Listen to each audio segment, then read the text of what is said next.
Good. Well, hi everybody in the group. I'm just going to bring the group up on here. There we go. Hi Diane, nice to see you. Hi, how are you? Oh, I'm great, thank you. And thank you for joining us this evening. So hi everybody, we've got the wonderful Diane Garrod here. And I know a lot of you have been looking forward to us having this chat tonight. I first heard about Diane because of her excellent book. Here it is. Stress Release. We're going to talk a little bit about this book, obviously, but other things as well, more generally with Diane. But it was, sometimes the universe gives you a book at the right time, Diane, and that book definitely came along at the right time for me. And we talked a little bit off air about how you have some of those light bulb moments and those kind of connecting the dots, and that's definitely what happened with your book. So we'll talk about that in a little while.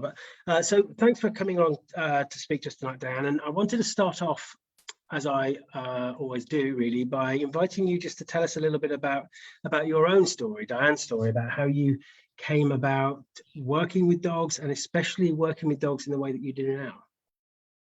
Yes, and that's always hard for us to do, isn't it? Talk about ourselves. I have always really been focused on dogs ever since I was a little girl. My dad was a canine military and Schutzhound trainer, and so it very much interested me, but he did not use positive techniques.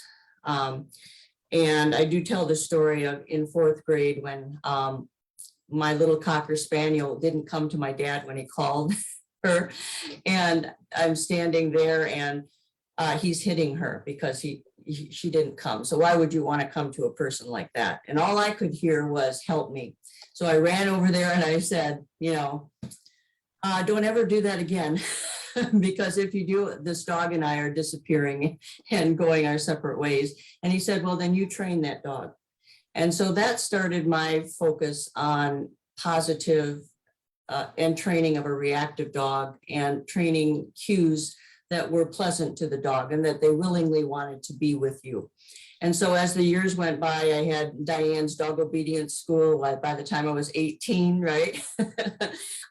But, positive wasn't really out there as visible as it should be. And then when the clicker came out with Karen Pryor in 1996, I said, where have you been all my life? And that really started the journey. And the journey was that sometimes you hit walls when you're working with very challenging dogs and you wonder why. You say, okay, I should be past this now. So I really had to break it down and explore that. And my dog Chancellor was very difficult, and I didn't know why, but I thought it was neurological. I mean, he was acting like everything was neurological. And I tell the story in my book. From that point on, I had a paradigm shift, because that's when I started realizing that we have to release the stress that our dogs are under before we can do a lot of the behavior modification. We need to explore more what's happening there with that individual. Chancellor was a missing link. He taught me more than I'll ever teach anyone about anything. Isn't that the way it happens?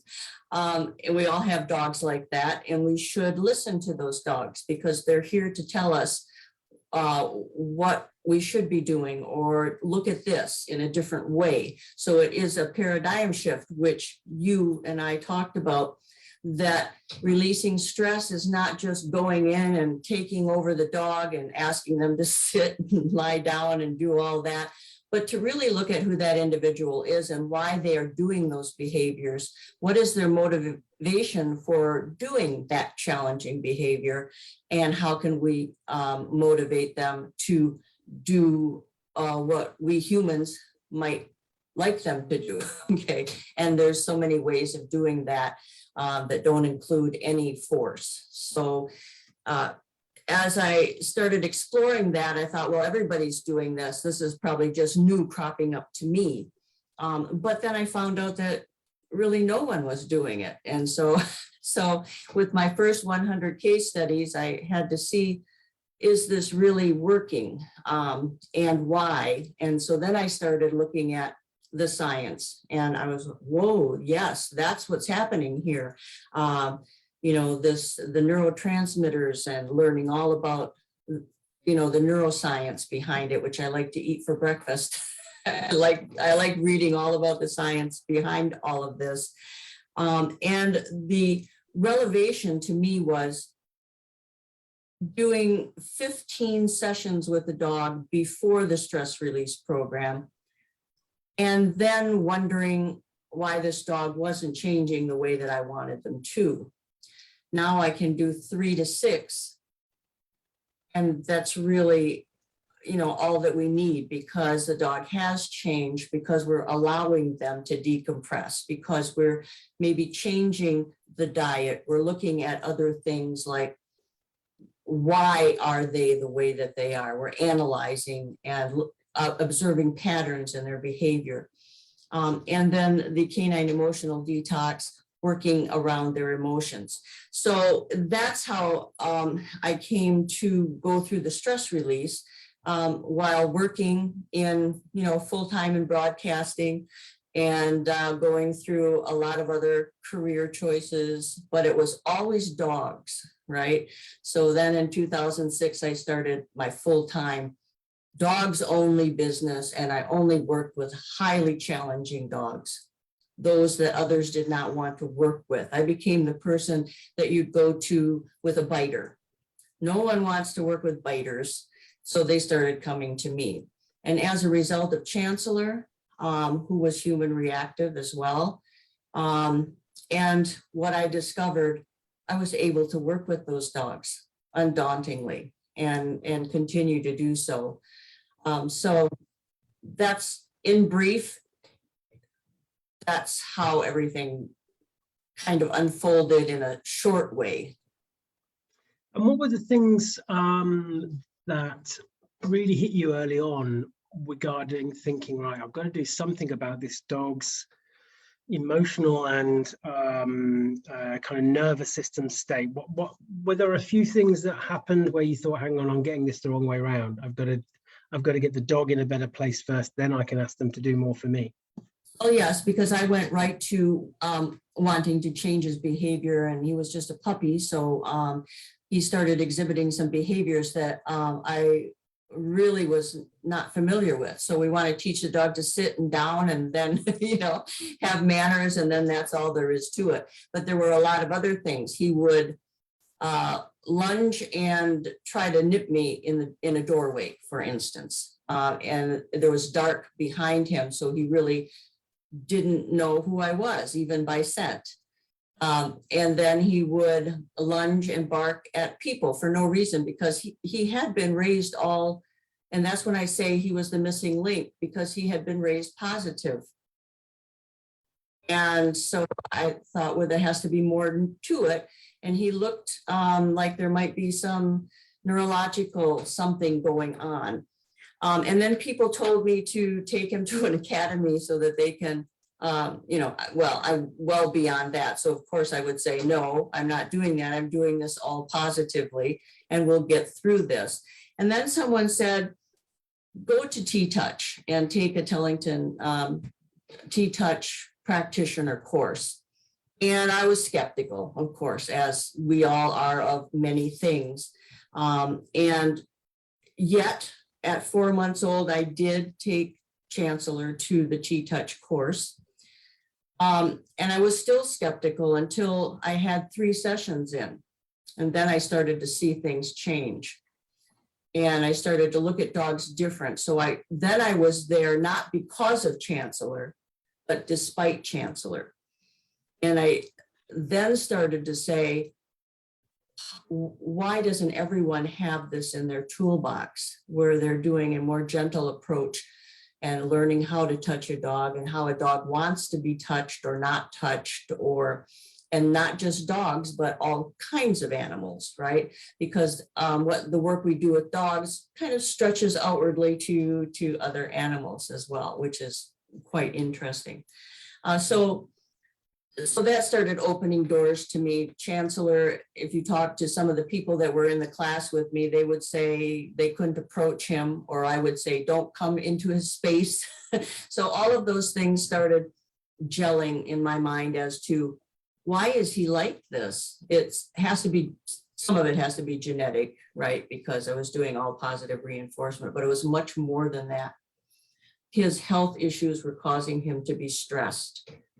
And maybe even me trying to do work with him because he had performance anxiety. He didn't really want to sit and down and, you know, do all those things. So we worked through it, and people will tell me, no, I don't believe that Chancellor was human reactive after a while. And he's in a room with 13 people and he's going up and nudging them and saying hello, you know. So keeping up with positive reinforcement, always good, no matter what.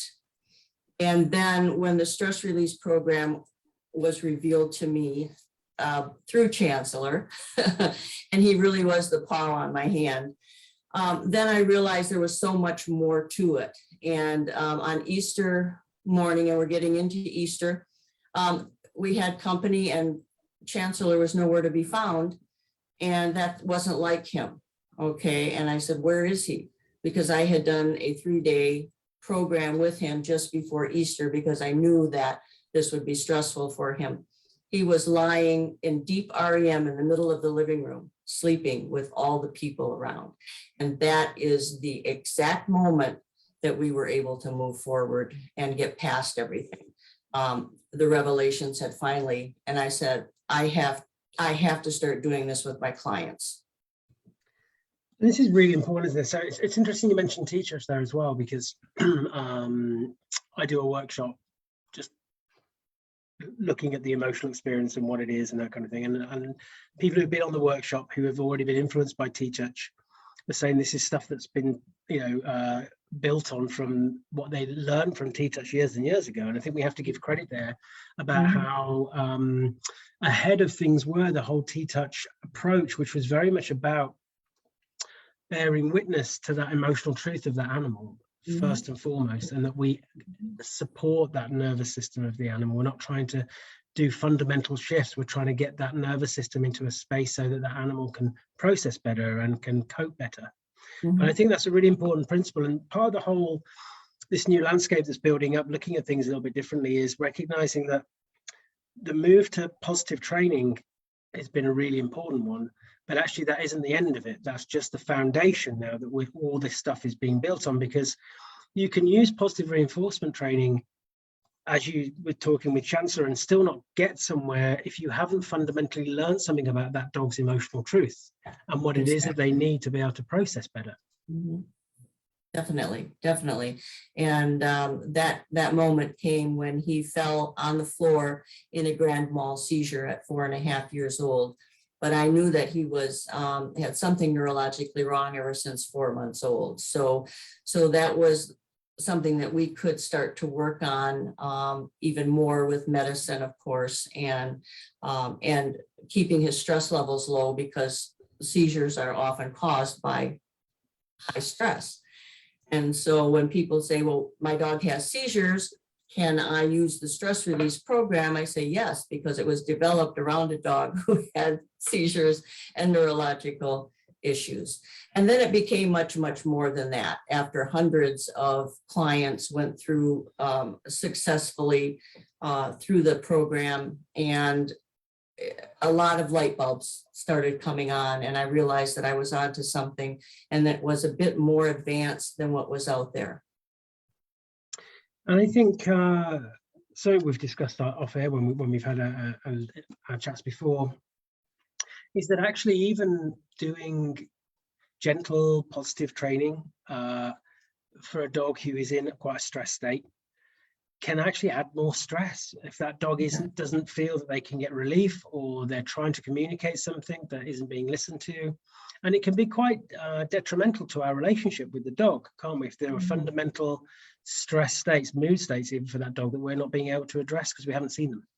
Yes, and if it's not, if it's stressful for the dog, then it's not conducive to getting them to work properly. I guess there are some memes out there, you know, that actually address that. If it's not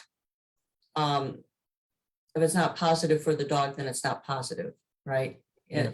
And I was reading something about how a recall is aversive to the dog, even if you're doing positive training, because you're pulling him away from something that he really wants to do, right? I never thought of that as being aversive.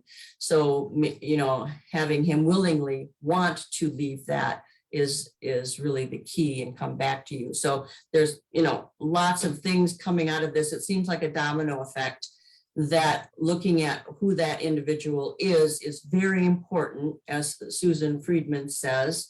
And but even more than that, I think looking inside that individual to see what's going on, what's firing, what's happening, why is this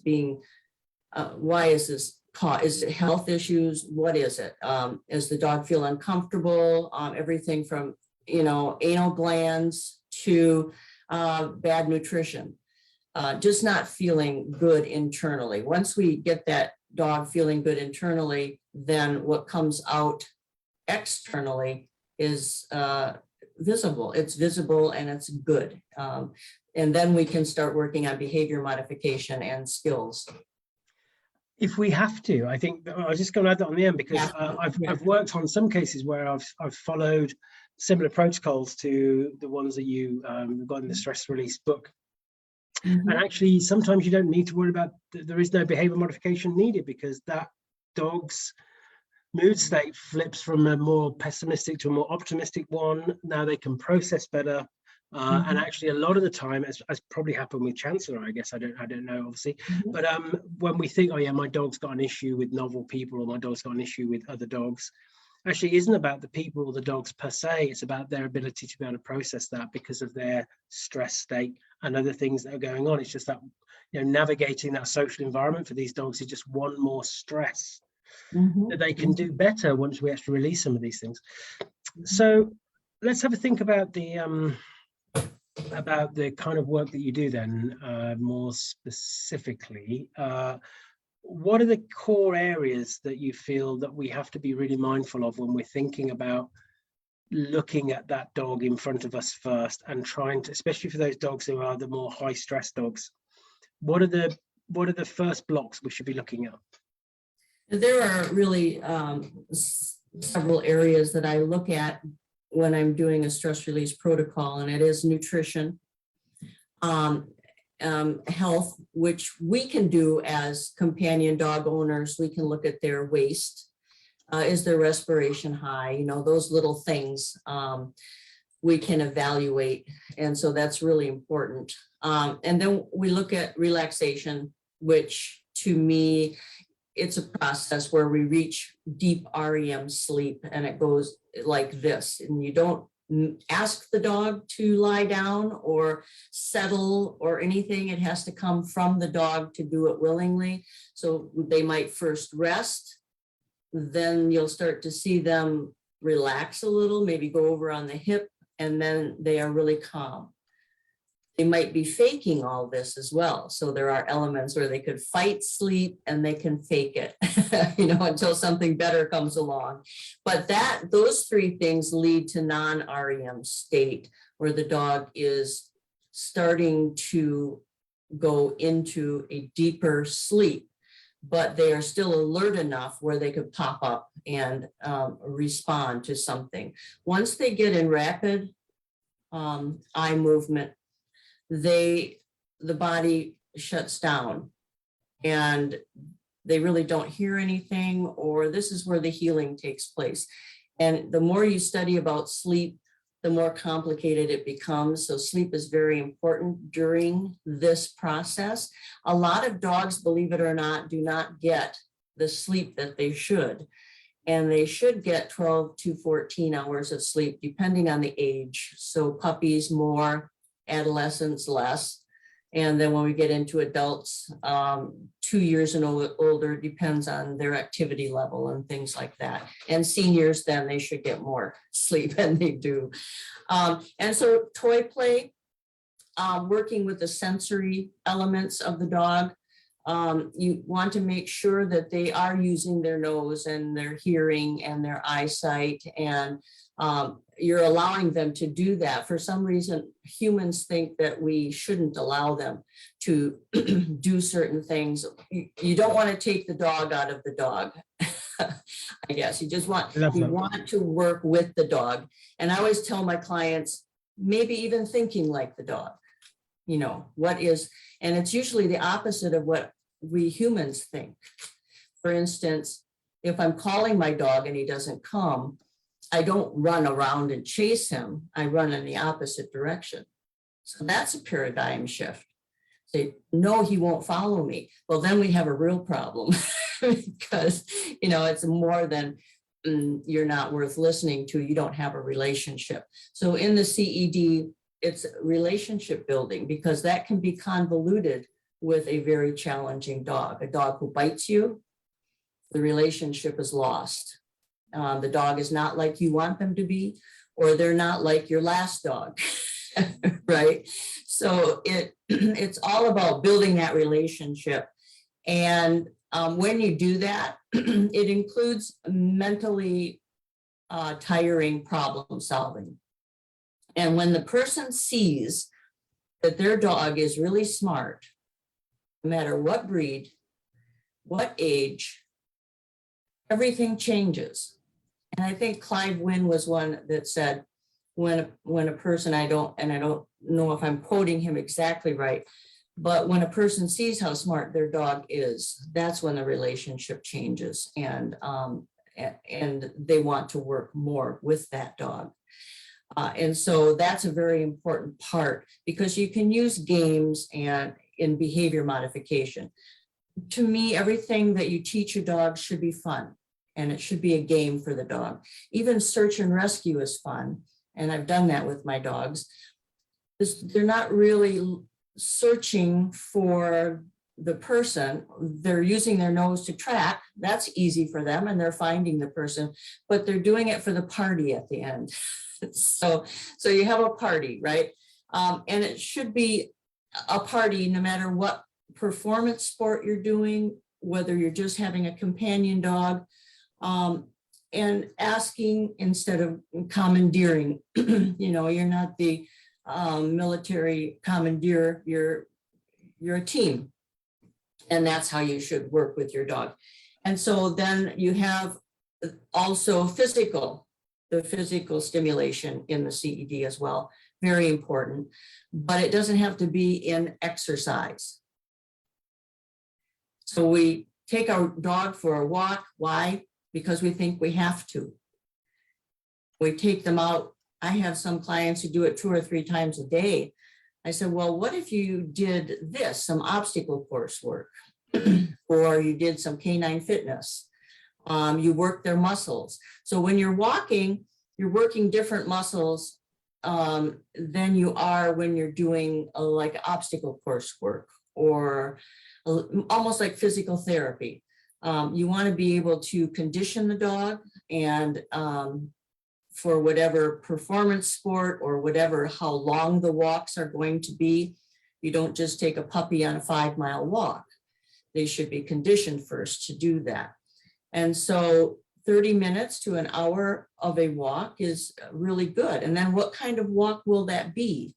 Will it be an awareness walk like Leslie McDevitt has in her book, Control Unleashed, where you let the dog be a dog and they sniff and they go about, you know, and you enjoy that with them. You are one with them enjoying that awareness walk. Or it could be a backpack walk where you stop and you have them sniff something or play with something as you're walking on this particular thing. It changes the way the walk is for the dog, and also reduces reactivity, which is really interesting.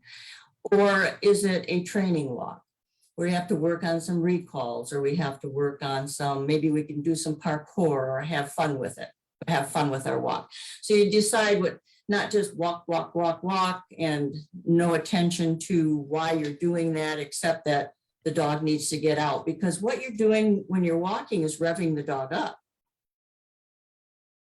And people say, well, I just took him on a 2-mile walk and he's still revved up. Well, yes, you just revved him up, just as if you were to go jogging and you can't come down right away. You do. And then when the tension releases, then all your muscles can relax and then you can sleep.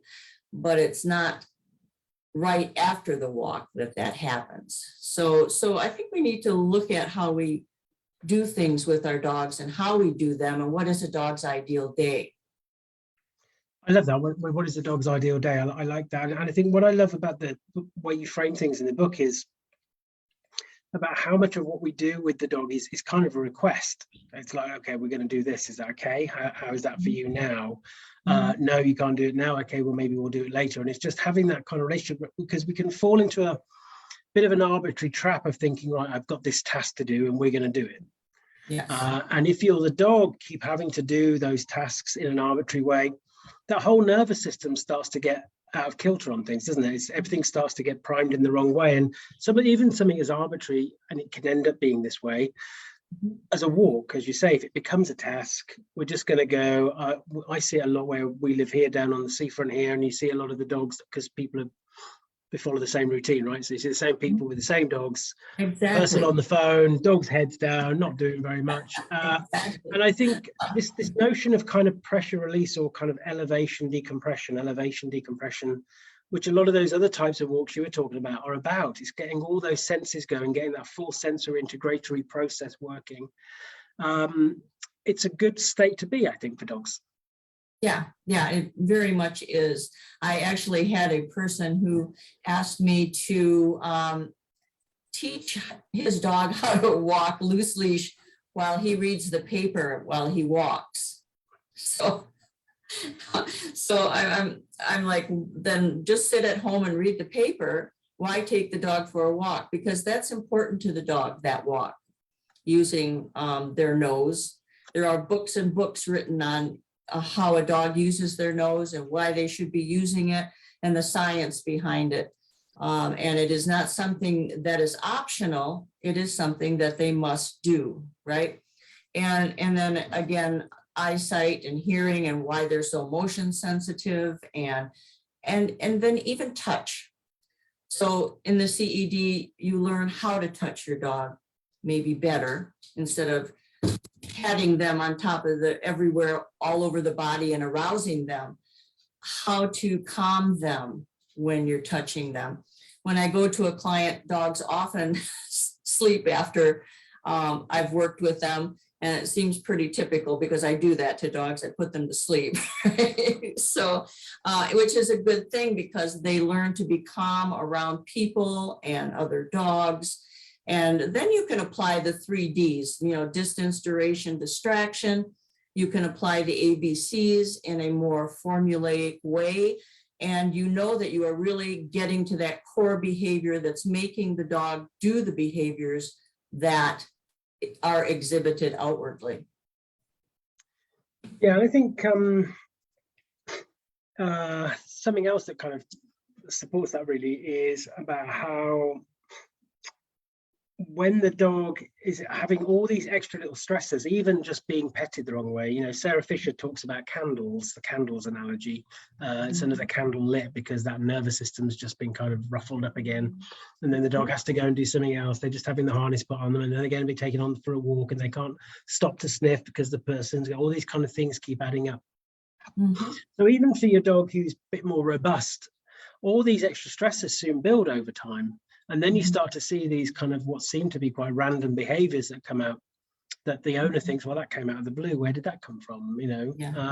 But for the dogs who have the kind of more severe challenges, the ones that have those nervous systems that are really dysregulating, getting to grips as the first part of the process with something like the stress detox. CED, by the way, is the Canine Emotional Detox. CED is really important to be looking at that as a first port of call.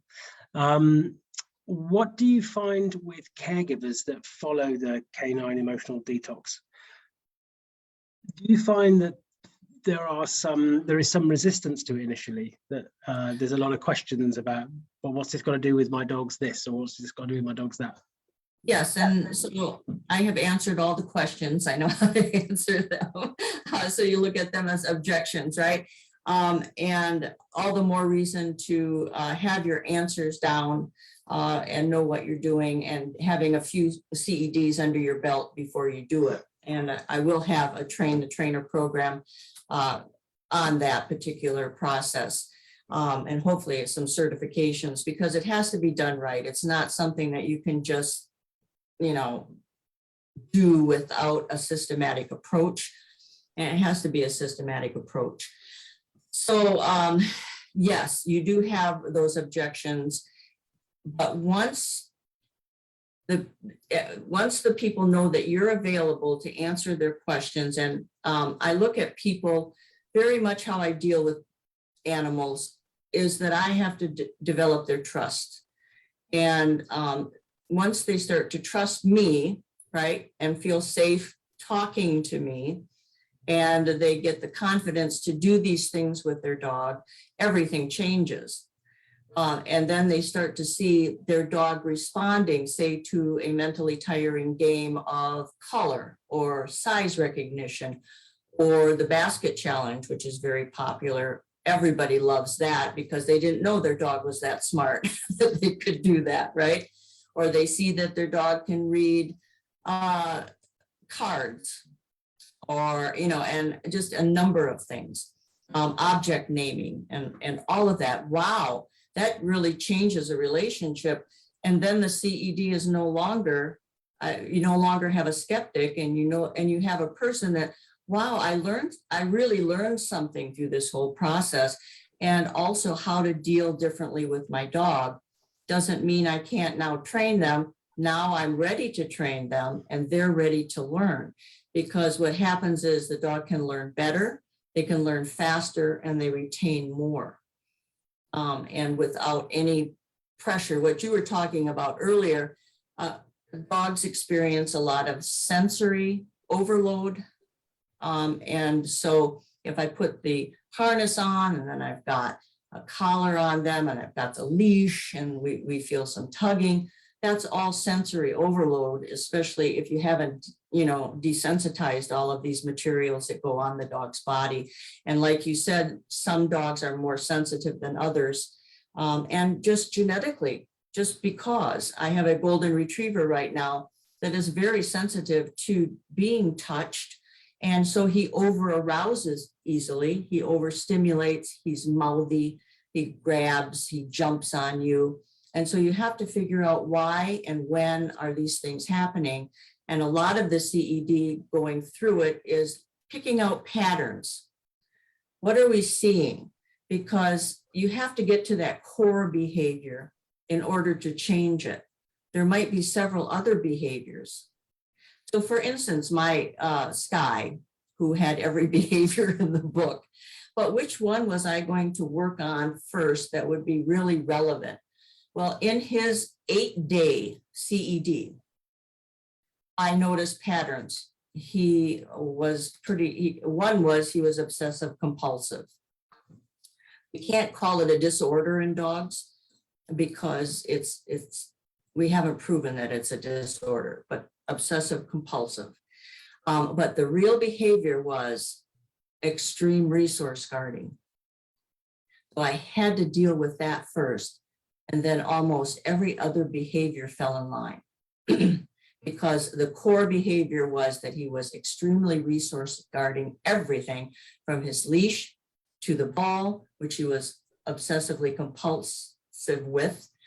And once we dealt with all of that, we've got a wonderful dog now.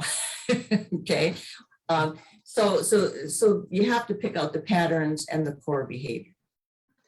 And that's really important, because you mentioned about the golden retriever who can easily kind of elevate and have the mouthing and that kind of thing. We had that with our own puppy Molly when she first came here. She was a big biter, and for her it was that even at a young age of 14 weeks, she already had an idea about what that social engagement needed to look like for her, even with us.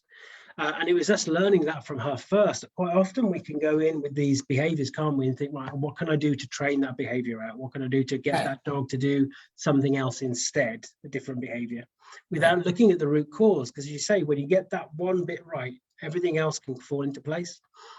And I guess with your clients, when they go through this, because there's such a heavy emphasis of, okay, hang on a minute, we're not going to worry about the training stuff yet.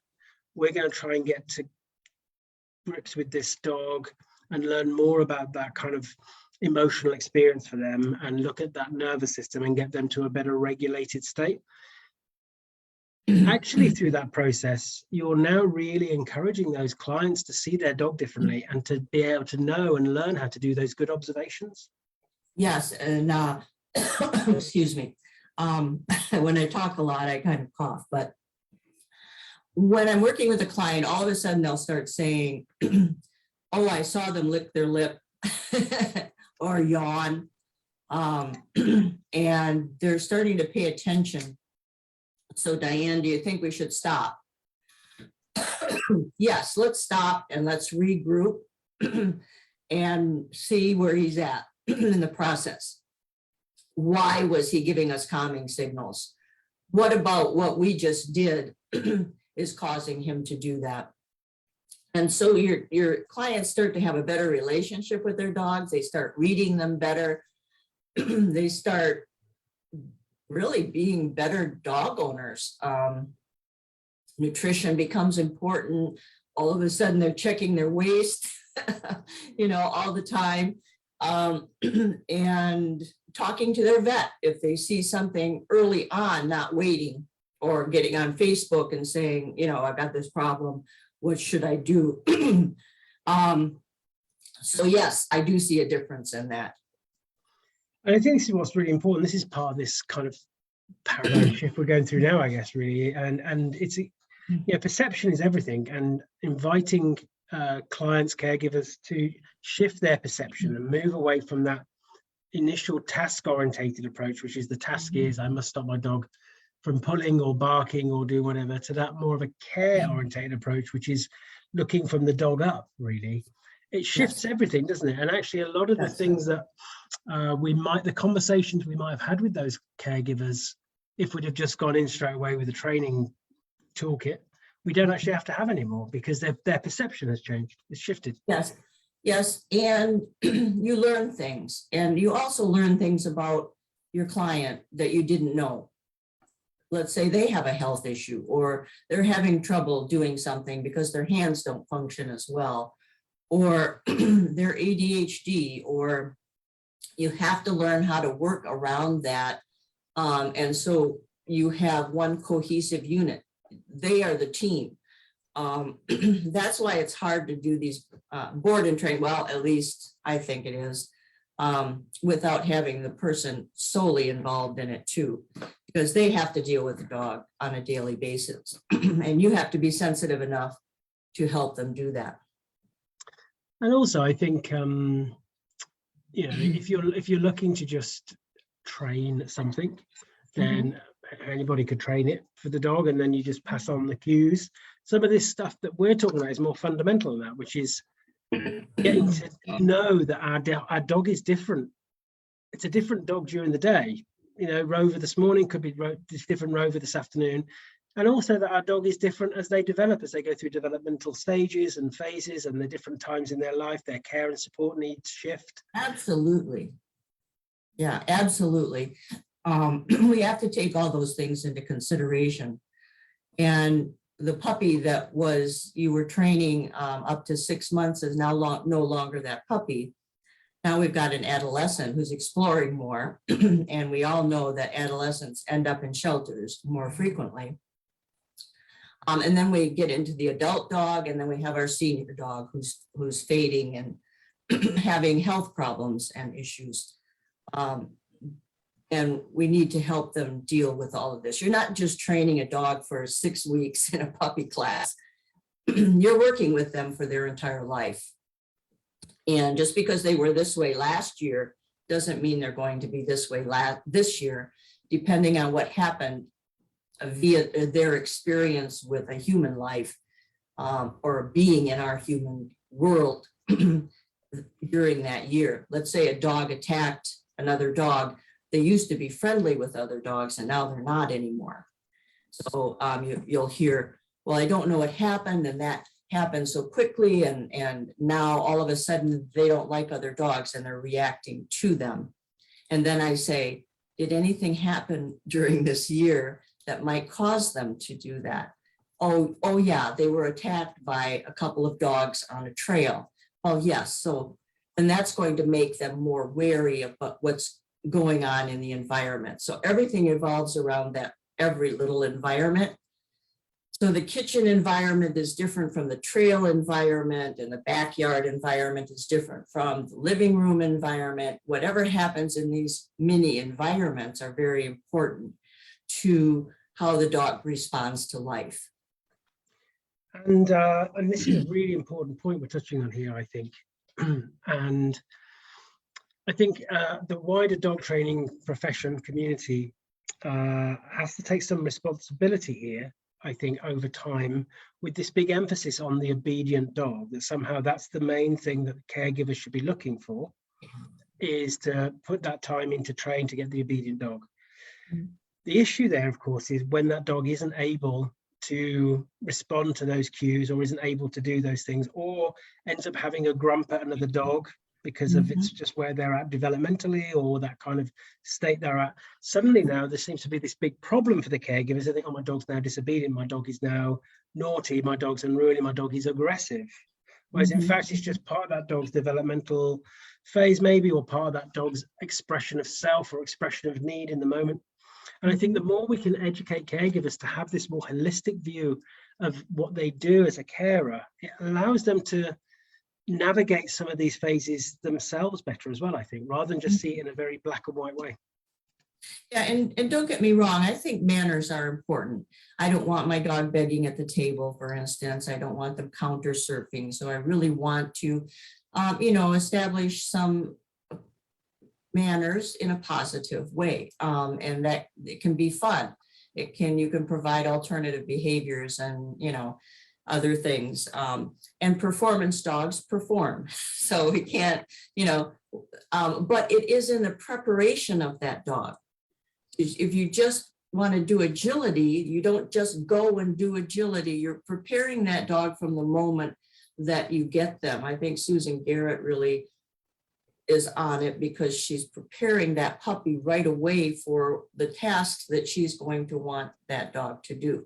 But let's say that you have a certain task you want your dog to do, or performance or something that you have, but they're just not capable of doing it. They have performance anxiety, or that agility dog might be better at therapy dog work. You might not like herding sheep, but the dog might like herding sheep, so there's a lot of elements going on here. What do you and the dog like doing together, that you can be a good team, not because you have to, but because you're really enjoying it and you have really prepared your dog to do it.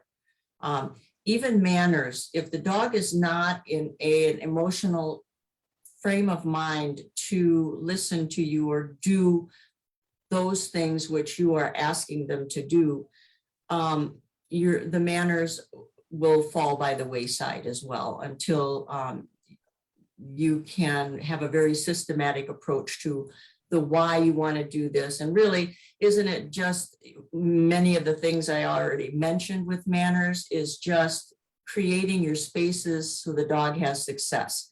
He doesn't have access to the kitchen. There's nothing on the counter to counter serve, right? So a lot of these solutions are really simplistic. Then you have the client that says, well, I don't care if I have food on there, you should not go up and get the food. Well, then you've got a little more work to do. That's all it is. You just have a little bit more work to do, and we need to do it in a step-by-step systematic way, where the dog understands it. So yeah, I mean, I think it's a change. And again, that paradigm shift in how I'm working with my dog. Who is this individual? Is he a chess player, or is he on the go all the time? Right. So I have an old English sheepdog right now that's a chess player. He really doesn't like to play with toys, and his owners want him to play with the toys. Well, maybe we have to find things that he likes. He's more observant than he is go get him, as you might have a border collie on the go all the time, or my Belgians on the go all the time, or my Australian Shepherd. You have to provide what that dog needs. Yeah, and I think when you've got a dog like that, who maybe initially they might want the dog to be doing activities things, but that dog's more of a sit and watch, then actually that dog could be a great, let's go to a cafe and sit outside and watch the world go by, which all of us would love to have that dog. I've got a question here from Erica in the group here. I just noticed here, which is a specific one about the CED, but she asks, how do you determine if a dog needs a longer CED than the usual 3-day duration? Hi, Erica. That's really a good question. And how that would be determined would be, are you reaching a deep REM during the 3 days average? There are dogs that are distressed and acutely stressed, and you can work with the CED within the 3-day period. If they need longer, they will not be able to reach a deep REM sleep. They will be over threshold all the time. And so I've done 5-day, 8-day, and the longest 21 days. That's the longest, but that is considered chronic stress. They just simply can't come down for whatever reason, and you need to find out why. And so that's a long time, isn't it? More than 3 days, 5 days. Really, even 21 days is just a drop in the bucket in how long we have our dogs and if we want to develop a relationship. But we need to bring that stress down. So what I say, if you can do 3 days and you have a chronically stressed dog or a highly fearful dog, then a month later, do another 3-day CED. That works too. And I just didn't stumble on that. I had to work with a lot of clients who couldn't take 5 days off work or 8 days off work or 21 days off work. Then we could come back and do another 3-day CED. And I've never had a dog have to do more than 2 CEDs. That's how effective it is and how important the systematic approach is with the dog. The dog gets it right away. And so that's, if you haven't reached deep REM sleep, that's a pretty good indicator you're going to need more stress release. It's interesting. A lot of professionals listening in will relate to a lot of the cases where dogs really struggle for whatever reason. That one of the kind of contributing factors is that the dog just can't switch off, even at home. And that must be a hell of a lot for that nervous system to have to deal with constantly. Yes. And getting that full sleep where that dog can actually switch off, that's a big deal for that dog, isn't it? It is. I talk about a Doberman that I worked with who barked constantly. And then I took him into board and train while his mom and dad went to Hawaii. And I did a CED with him on my own. He barked straight for 5 days. So I put on earplugs and whatever you have to do to remain sane, right? Because you want to make sure this is a very calm environment for the dog. So we had to do an 8-day CED, and he really was a different dog, but it took him 5 days to stop the barking. And then we could start working on the barking. He was just a different dog. He was happier, less tense, didn't have to be on guard all the time. And that really was because he had to be that way in his home. And I think a lot of people think that the guard dogs have to be that way, or the service dogs even. You know, you have to be up all the time. You have to be on all the time. But it really is important to make sure that that dog has some downtime, just like we would have from our jobs, so that we don't get burnout or we aren't over threshold all the time. It's really the same concept. We feel better. We even are more energized in a good way. So all of that is very important. to really work with the dog where they are now. Now, if I started training this Doberman and had him do things that I wanted him to do while he's barking and tense, I'm not going to get as far with that dog. But boy, it's just like very easy once they have released all of that stress and dumped all of that baggage. And you can see it throughout their body. Their muscles aren't as tense. They were able to relax. This dog didn't even bark when someone walked by the house. After the 5-day period, he didn't bark when his owners came to the door and knocked. I mean, it was just a huge change.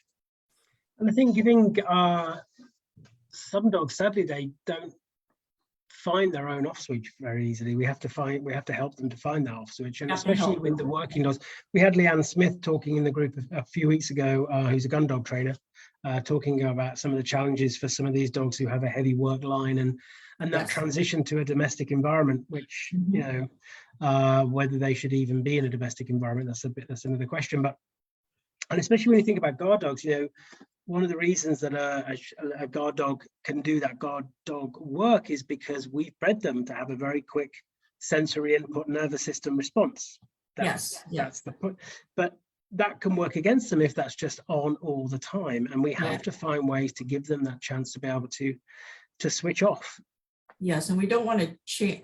I don't want to take the spirit away from the dog or the personality that they have, or who they are and who they were bred to be. Those things you have to take into consideration. A Pyrenees, a working Pyrenees on a farm, for instance, you can still work with that Pyrenees and have a good relationship, and you can be a partner with that dog, asking him to do things on the farm that help you as a person and also make him more valuable, instead of just running around eating poop and you know, grabbing things and guarding things. And I have worked with one Pyrenees who was doing all of the above.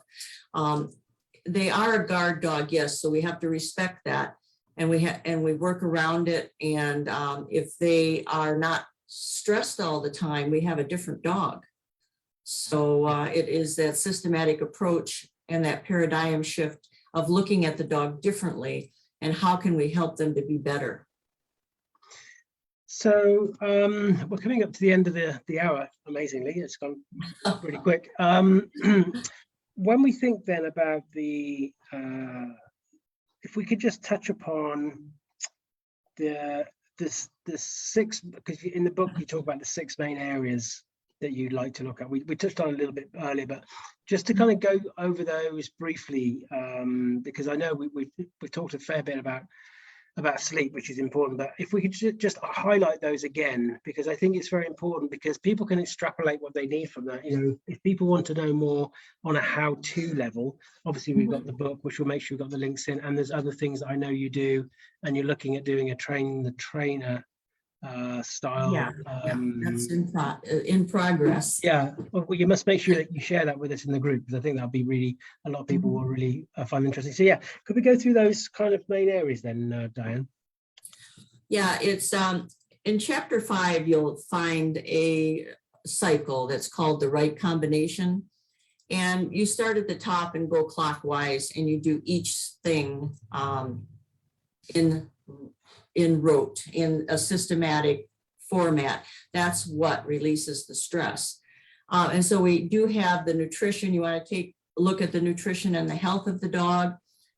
You want to provide a relaxation period that is like after eating and after exercising, because you don't want to just go out and play ball after the dog's eaten, because that disrupts the digestive system. There's a lot going on here. And then we have toy play and sensory. Toy play, does the dog like to play? How does he play? What does he choose? And the sensory information, warmth, cold, all of that, touch, that type of thing. And then again, you have another relaxation piece. So every activity that you're doing is interspersed with the relaxation. And every white piece in that cycle, you can add more to. You can add 2 or 3 toy plays, or let's say I have an over-aroused dog. I want to mentally tire him. Some people would think, well, you need to relax him more. No, I need to mentally tire that dog. So I'm going to add 3 or 4 puzzles or mentally tiring activities or problem solving in a row, 1, 2, 3, instead of just one piece. Those white pieces you can play around with a bit.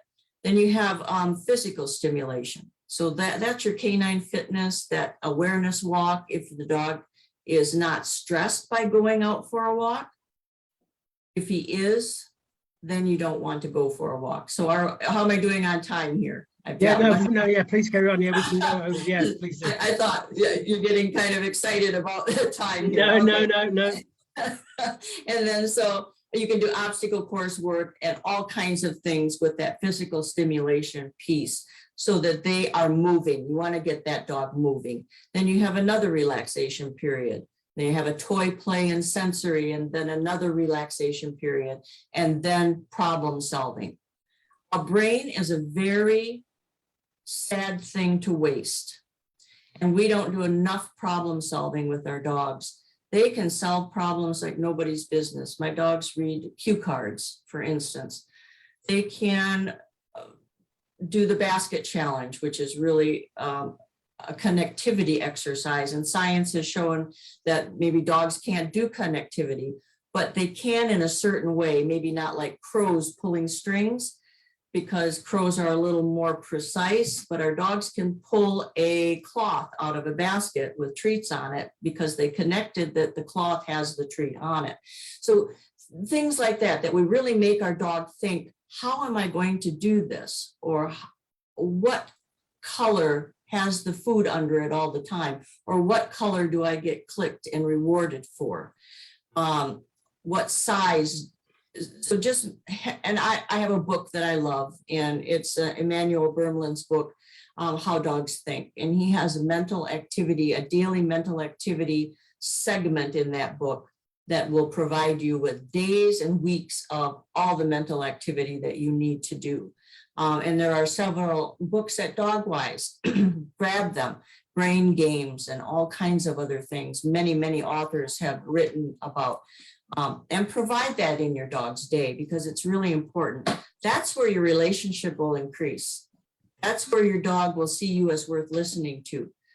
And when they don't have to do behaviors that we find annoying or frustrating, they become more of a team member and a partner.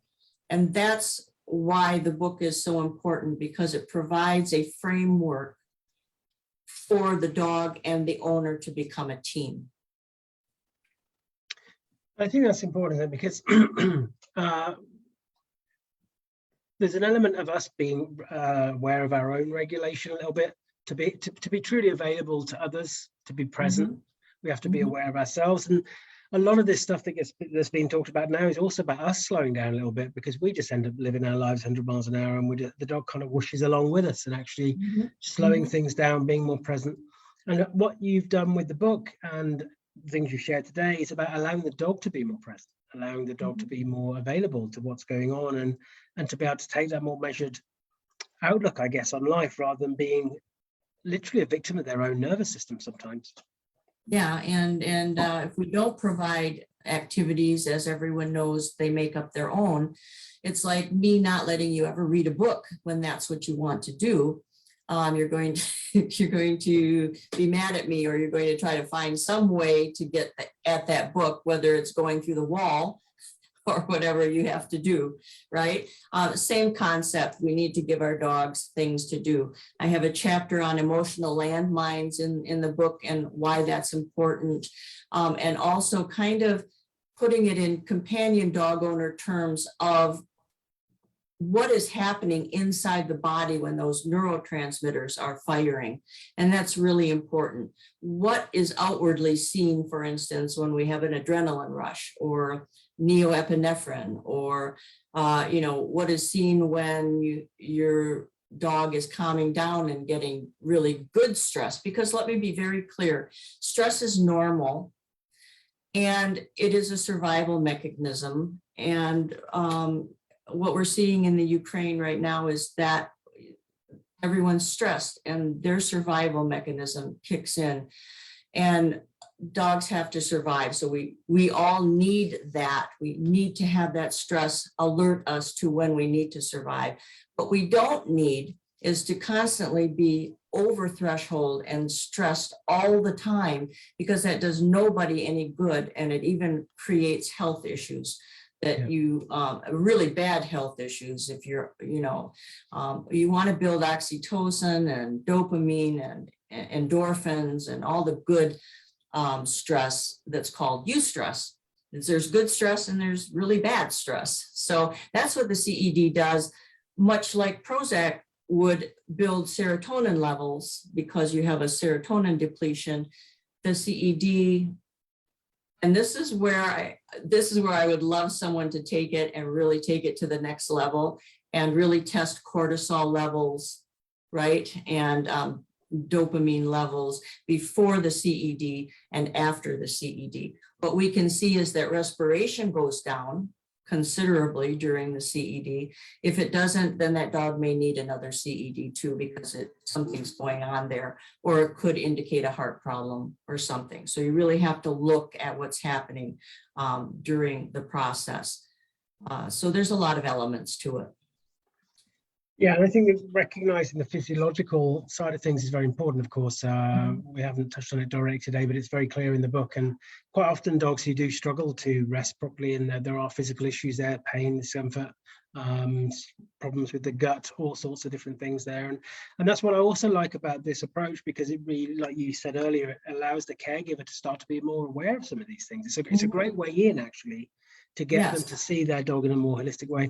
Well, Dan, that's been amazing. I really appreciate that tonight. And I think it's been a great overview of what you've done with the canine emotional detox and the importance of it. And the book is, I guess the book's written for professionals primarily, but I think anybody can get something from it. I think the key is being able to take the component parts, step back, and then be able to have the skill, I suppose, or at least the knowledge to be able to think about what that dog is trying to be in front of you. I think that's the key, isn't it? I think that's the yes, and then applying a systematic approach. And anybody who knows me, not just in the CED, knows that I'm very systematic, because I want results. And if you want results, you need to go through the process step by step, not missing a piece. Missing a piece. So we'll make sure we put some links in to this thread, but also I'll do a separate post when I put the this chat up into the Dog Centre Care YouTube channel as well. But just as a general thing, Diane, two things before we go. Anything you really want to say before we leave that you want to kind of leave us with? And secondly, where can people find out more about you and your amazing work? Okay, I just want to say that hands should always be kind. So always ask yourself, what are you doing with these? And I think that's really important, and the basis for everything that we work with animals, period.